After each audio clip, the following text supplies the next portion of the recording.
Welcome back to the channel. What is going on, guys? My name is Turtle. This is Outlier Fantasy, and today we're going to break down every single matchup in week 2. Talk about the guys that I love, guys that are obvious locks that you need to start as well. And then more importantly, some of the players that I'm a little hesitant about starting or guys that I completely want to bench. At the time of me recording this video, it's Tuesday, so if things change on Wednesday and you're roasting me in the comments about an injury update that I did not mention, please do not roast me. I needed a day to edit this. But anyways, as always, roll the intro.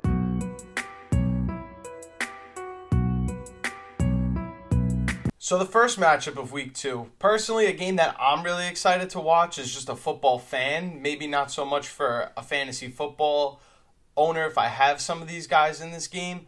But it's the Bills and the Dolphins, and like I said, as a fan, my eyes will be glued to the TV because I want to watch this game. Of course, if you have Devon Achane, you have to start Devon Achane. If you have Tua Tagovailoa or Josh Allen, you should definitely be starting them in this game. Depending what ranking sites you look at, Tua may fall in or out of the top 10. He's right on the cusp of that, but given that this is the 19th best defense against quarterbacks, meaning this is a fantasy-friendly matchup, you should be looking to start Tua Tagovailoa. Plus, he's playing at home where he plays a lot better versus being on the road. So if you have Tua, you can feel pretty comfortable about starting him Thursday night in Miami. In terms of Josh Allen, not much needs to be said. Unless you live under a rock, you know he's probably one of the best assets in fantasy football, so you have to start him, of course. But where it gets interesting is you may have to start James Cook, but I'm leaning a little towards the hesitant side about starting him and playing him in this matchup against the Dolphins. Despite last week, the Miami Dolphins gave up almost 5 yards a carry to the Jacksonville Jaguars. There weren't many chances and opportunities for Jacksonville to throw the ball against the Miami Dolphins, but when they did, they usually striked big plays, which is a really good thing for Buffalo wide receivers, and that's why I'm a little hesitant about James Cook and his value in this game. We know James Cook to be a phenomenal running back, but where he struggles is running into the end zone and getting high rushing yard totals. So even if a Jacksonville Jaguars team could score roughly 5 yards per carry each time they touch the ball, that might not be the case for James Cook on Thursday night. If we're expecting big plays to be made against this Miami Dolphins secondary, then I have to upgrade the Buffalo Bills wide receivers like Khalil Shakir, who had a pretty good game last week, or Curtis Samuel, Keon Coleman, and even Dalton Kincaid should be looking for a bounce back this week. So all the Buffalo pass catchers that are rosterable are definitely viable plays this week in fantasy, and we're going to even upgrade the guys that are really deep threats like Curtis Samuel and Khalil Shakir, as they might just break one open against this, lackadaisical or suspect at times Miami secondary. Now looking at the Miami Dolphins side of the offense and their fantasy values, talked about already that Tua Tagovailoa is a go. Devon Achane is a must start, and if you need to, you could play Raheem Mostert, but again, I don't know how good I feel about that, given that Devon Achane really made the most of his almost bell cow-like usage and his high snap count, that it's possible that they keep Raheem Mostert to the wayside, but that's going to be something that depends on game script. So if you believe that the Miami Dolphins have a good chance of being up in this game, or at least a neutral game script, and not playing from behind like they were last week, then Raheem Mostert can be startable. But definitely Devon Achane, as that's no secret they're going to be using him. Although this will be a tough matchup for the Miami Dolphins wide receivers, I cannot sit here and say that you need to either bench or be careful about Waddle or Tyreek Hill. If you drafted them where their ADP is supposed to be, these guys are locks to be in your lineup. But you may be a little disappointed with the outcome, given that the Buffalo Bills defense is the 6th best in fantasy in terms of defending against wide receivers. So maybe Waddle and Hill might not both break the century mark like they did last week, but you got to play them, and you got to just hope for the best with these guys. Even if the matchup isn't that good, you still got to roll them out. In terms of the tight ends in this game, you will end up playing Dalton Kincaid, like I said, hoping for a bounce back, but there's nobody on the Miami Dolphins side that you really feel good about. And I think this is going to be a back and forth game with a lot of scoring. So I don't know if I trust either defense for fantasy, but you could definitely expect something good out of both of these kickers, as there's probably going to be a good amount of field goals and a good amount of scoring opportunity for both kickers. On to the next matchup, the first of the 1 o'clock games. That would be the San Francisco 49ers and the Minnesota Vikings. The Minnesota Vikings is apparently a tough matchup for running backs, but given Kyle Shanahan and this 49ers run scheme, I would not say that you have to sit Jordan Mason, or maybe Christian McCaffrey plays, probably not, given the news that we've heard today. But if it's still up in the air and he's still questionable, I would roll out whoever the starting running back is with confidence. Going forward, Jordan Mason should be a must-start as long as Christian McCaffrey is out. And I didn't mention him in my last video because I recorded the video way before the CMC news broke out before the Monday night game. In terms of the Minnesota Vikings offense now, we'll talk about their wide receivers and what their matchup looks like. Again, this is a team in the 49ers secondary that's pretty much middle of the pack in terms of fantasy points allowed to the wide receivers. So with that, you got to feel great if you have Justin Jefferson. If Jordan Addison doesn't play, that would be really unfortunate. But if he's somehow a go, you may want to just throw him in your lineup just because he's very reliable. In terms of the Minnesota Vikings and the points they allow to the wide receiver position, it's pretty much middle of the pack. But given that if Christian McCaffrey is going to continue to miss time, I feel like Deebo Samuel is an upgrade and slightly more valuable than a Brandon Ayuk currently. But either one of these guys should be in your lineups. Definitely expect a little more from Deebo Samuel versus Brandon Ayuk, but both of them are fine plays in this matchup. And if you had George Kittle, guess what? Everyone who drafted a good tight end had a bad first week, so don't let that stop you from actually playing him this week. I wouldn't go over the top and start somebody that you just grabbed off waivers over George Kittle, because George Kittle can score 2 touchdowns just as easily as he could have a bad game. So you kind of have to live with that risk. And if for some reason Jordan Addison is a no-go, I would not be picking up any Minnesota Vikings wide receiver and just throwing them into my lineup. I would look elsewhere for a starting caliber player.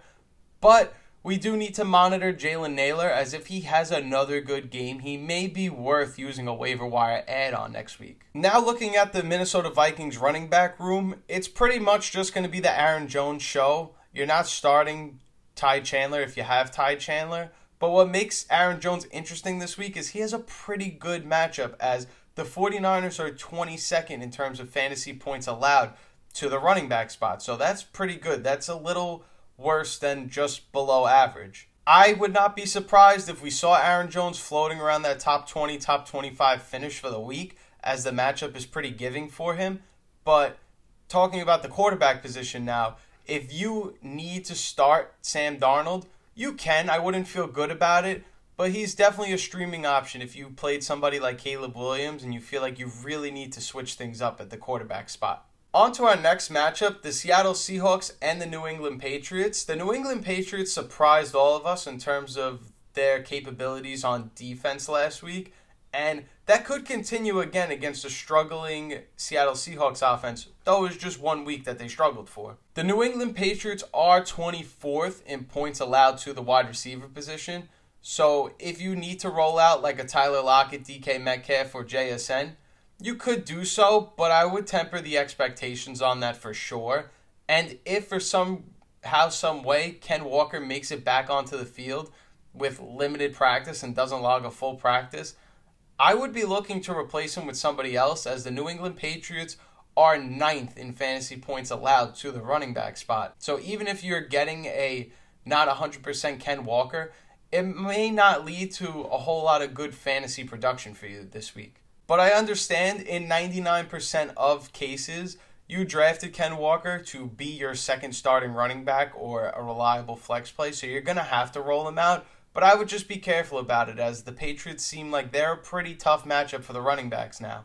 For the New England Patriots offense, it's worth noting that Ramondre Stevenson is going up against a very, very exposable Seattle Seahawks defense that is 29th in terms of fantasy points allowed to the running back spot. So it's likely he could have another strong outing yet again. I'm not touching either quarterback in the Seahawks versus Patriots game, so let's just roll on to the next game, which would be the Giants versus the Commanders. The first name that screams out to me in a Washington Commanders versus New York Giants matchup is that Brian Robinson Jr. is going to feast. And if you were watching my videos earlier in the year, I did say that Brian Robinson Jr.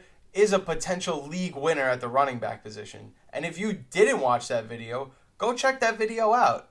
And if you did watch that video and you're like, this guy's spitting game, definitely feel free to subscribe because I'm always spitting free game. The New York Giants are 27th in fantasy points allowed to the running back position, so I'm pretty confident and I would be willing to bet on the fact that Brian Robinson is going to eat against this Giants defense, especially because the Giants are probably not going to be leading in this game at any point, so that's giving a lot of opportunity in neutral game scripts for Brian Robinson to catch passes out of the backfield, but also get a lot of the carries when they're up in this game. Speaking of the running back position, I also think Devin Singletary is very playable this week in fantasy and should be in your lineups, as the Commanders are 32nd to fantasy points allowed to the running back position. The Washington Commanders are also 29th in fantasy points allowed to the wide receiver position, so that makes Malik Neighbors a very good play. But I wouldn't start anyone else other than Malik Neighbors until we see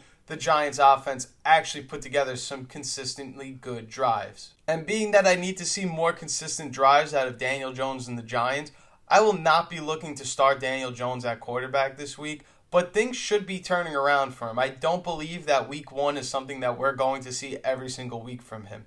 I feel like poor Daniel Jones is getting dragged, and not a Giants fan by any means, but I do see a pathway for things to be looking a lot better for him in the future. While we're talking about the quarterback position, Jaden Daniels and his rushing upside must be played every single week at this point. Even if he's not throwing for a high amount of yards and is turning the ball over, he still has the rushing upside to absolutely carry your fantasy lineups. But it feels like the Washington Commanders pass catchers still feel like there's a lot left to be desired, as Terry McLaurin has a good matchup this week, but I don't really feel all that confident in playing him until we actually see a good rapport in a regular season game between Jaden Daniels and Terry McLaurin. Last week, they had a really good matchup to take advantage of with the Tampa Bay Buccaneers, the 32nd most fantasy points allowed to wide receivers, and Terry McLaurin did not get the job done. So I'm not anymore saying that Terry McLaurin needs to be in your lineups. This is somebody I said that is an absolute value in drafts, so maybe you don't want to subscribe to me, I don't know. But until I see a better game from Terry McLaurin, I just don't feel all that confident in starting him. But now moving on, the Chargers and the Panthers. Now this is the first defense that I'm going to recommend. The LA Chargers defense should sack Bryce Young a lot, possibly get some turnovers and keep a low amount of points on the board for their team. So I like the idea of starting the Chargers defense in this game. Bryce Young and his pass-catching group cannot be trusted yet in fantasy until we actually see a productive outing from them. And the Chargers defense is pretty good. So that's another reason why we shouldn't be too excited to start any of them. But in terms of the running backs, if you're desperate enough, you could play Chuba Hubbard. But keep in mind, him being in a timeshare with Miles Sanders is not the prettiest scenario whatsoever. So that definitely lowers his value a lot. Where I would have been saying if he's just the bell cow, you can play him sheerly off volume. But now that we're in a split backfield and a committee in Carolina, I don't really love the idea of playing Chuba Hubbard. On the other hand, speaking of running backs, it looks like J.K. Dobbins is going to be the primary guy and should be rolled out until he unfortunately potentially may get injured, which is usually something that happens in his career, which of course I'm not wishing for, I'm just calling it like it is. I would also temper expectations on a Ladd McConkey, who had a phenomenal first game as a pro in the NFL. J.C. Horn or another really talented corner are probably going to shadow him around for most of the game, and that does concern me, and it does worry me in terms of how much fantasy production am I going to get out of the Chargers' passing offense this week. Also keep in mind, they're probably going to be leading most of this game, so this seems more like a running game script. On to now the Saints versus the Cowboys. This should be a really good matchup if you like watching football. Both of these teams are coming off of impressive Week 1 games. Though the Saints played the Panthers, let's not discredit them for putting together 8 consecutive drives scoring points. That is very impressive. Their defense is also no slouch. They have playmakers in the secondary, and their front seven is pretty good. So I would definitely temper expectations on a Dak Prescott this week, but CeeDee Lamb should be able to still eat and get his. I like Brandon Cooks going forward, as he should see a tick in volume with Jake Ferguson being injured now and being week to week. But in this specific game, in this specific matchup, I don't love the idea of starting a Brandon Cooks. In terms of the matchup, I really do like Ezekiel Elliott in this game. New Orleans Saints are 19th in terms of fantasy points allowed to the running back, but I feel like Zeke may be struggling with the game script to get any carries that aren't inside the red zone. So if you're playing him, you're really expecting him to score the touchdown for you, which is a dangerous game to play. Whereas on the other side of the ball in this game, Alvin Kamara for the New Orleans Saints and their offense, they're also playing a middle-of-the-pack rushing defense in the Dallas Cowboys, maybe something that could be a little more exposed than their secondary. And given that Alvin Kamara mainly benefits off of reception volume and his usage as a pass catcher, he should be a really good play in fantasy this week yet again. I would be tempering expectations on Chris Olave. I'm not saying pull him out of your starting lineup given you've used such a high draft pick on him, but don't expect a very good game from him, and I would also be avoiding Rashid Shaheed after a monster first week. It's probably not likely that Derek Carr puts on another masterclass again in week 2, but it wouldn't surprise me if he was a serviceable, viable streaming option at the quarterback position. So I'm not going to say don't play him, but I am going to say it might not be as pretty as last week, which is pretty conservative of me to say. Oddly enough, I feel like this could be a game where Taysom Hill kind of breaks out and gets going. So if you're shooting for the upside, you can play him. But obviously, you're probably going to have better guys in your lineup than Taysom Hill. On to the next matchup, we have the Indianapolis Colts playing against the Packers in Lambeau. And I'm not kidding when I say this. Start every single Colt that you possibly could. The Colts wide receiver room is in for a good matchup, as this is the 23rd ranked defense against wide receivers in terms of fantasy points. So Michael Pittman Jr., Alec Pierce, those guys should be rolling out there. Maybe don't play Adonai Mitchell just yet, but I wouldn't be surprised if this was one of his breakout games in his rookie season. In terms of the Green Bay Packers wide receivers, given that Malik Willis is probably going to be the starter, every single one of those Packers wide receivers has to be significantly downgraded, and I would even go on the verge of saying take them out of your lineup if you can. The Indianapolis Colts, again, are playing the Packers, and the Packers have the 12th best defense against running backs in terms of fantasy points. But don't let that surprise you or fool you, because last week we saw Saquon Barkley put on a masterclass, so I feel like you have to start Jonathan Taylor with confidence. Forget about that he was your first-round pick. I don't really care if the matchup says this is bad. This should be a really good game for Jonathan Taylor this week. And if it is going to be a good game for Jonathan Taylor, then we have to upgrade Anthony Richardson as well, just because of his rushing upside and how much of a phenomenal athlete he is. We're very likely going to see another strong QB1 performance from Anthony Richardson. Even though he was a pretty high draft pick, I normally wouldn't go out on the verge of saying you need to play Josh Jacobs, but this is the week you need to be playing Josh Jacobs, especially with the QB deficiencies that are going on in Green Bay. On top of the fact that Colts are 31st in terms of fantasy points allowed to the running backs and just allowed Joe Mixon to put on an absolute masterclass against them, given that Josh Jacobs should see a little more receiving work in this game, he could be a hell of a running back play this week. Moving on to the next matchup now, we have the Jaguars versus the Browns. And I'll keep this one very simple. We're probably not going to start Jerry Jeudy in this game. Let's keep it to just Jerome Ford on the Brown side of the ball. If you need a fringe quarterback play, you can play Trevor Lawrence. I'm okay with that. The wide receivers in this matchup could be in for an interesting day, but I see this more as the Tank Bigsby and Travis Etienne show, as I think they're both going to be playable this week. Also, given how lackluster the Browns' offenses look so far, if you need a streaming defensive starter, I would look no further than the Jacksonville Jaguars. No, they're not the prettiest defense on paper. They gave up a lot of yards to the Miami Dolphins, but that was a really good offense. This could be an opportunity to just grab the Jaguars defense sitting in free agency, and it turns into something really positive. But now we're on to the next matchup. That would be the Jets and the Titans. Now, what I really like about the Titans offense in this one, Tony Pollard, a must start this week. The Jets are really bad at stopping the run, as we saw on Monday night against Jordan Mason. He ran all over whenever he wanted to run on that Jets defense, and that should continue. I would absolutely sit Calvin Ridley if you have him.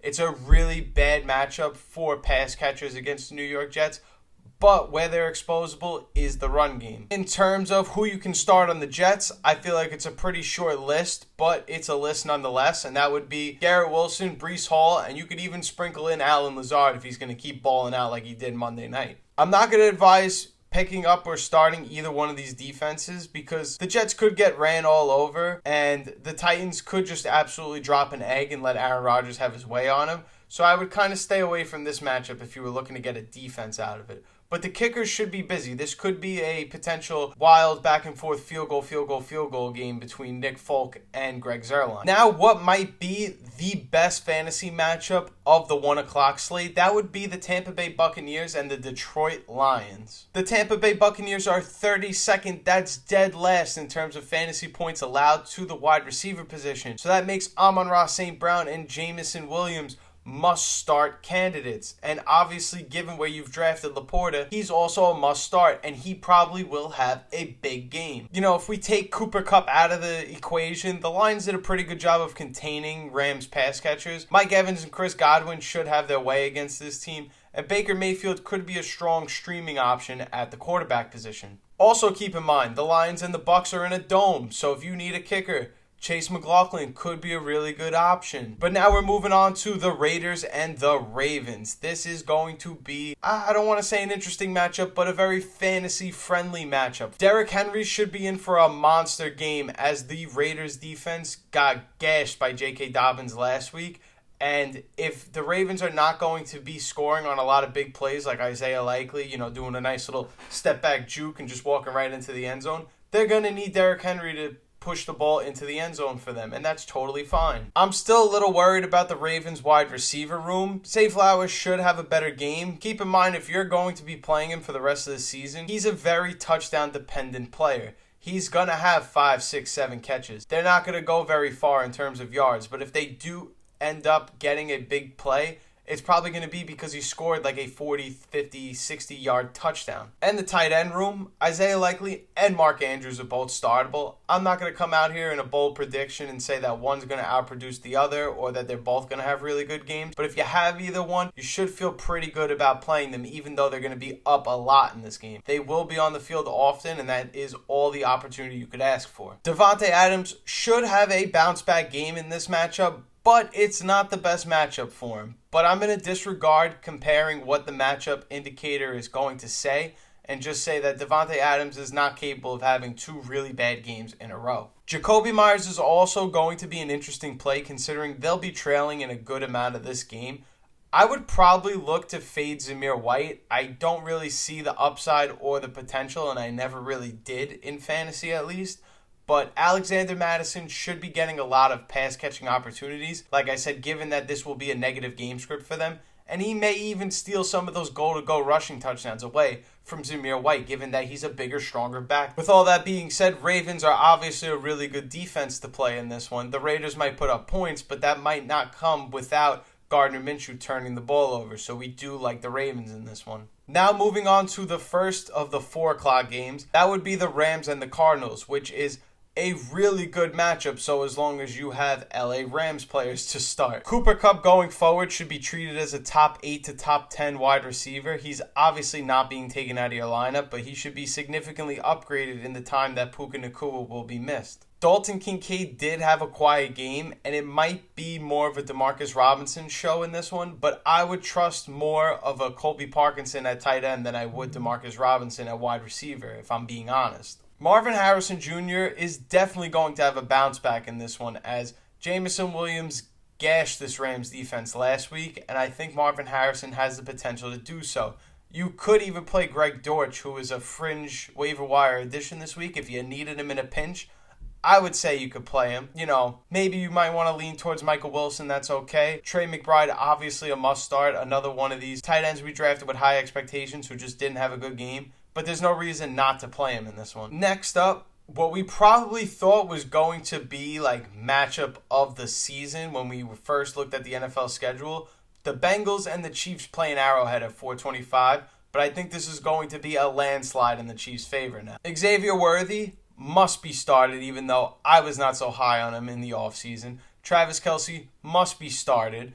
I was kind of high on him, even though he had a bad game. Again, this is a repeating pattern where the tight ends we drafted to be very good were not very good last week, so things should turn around for at least some of them.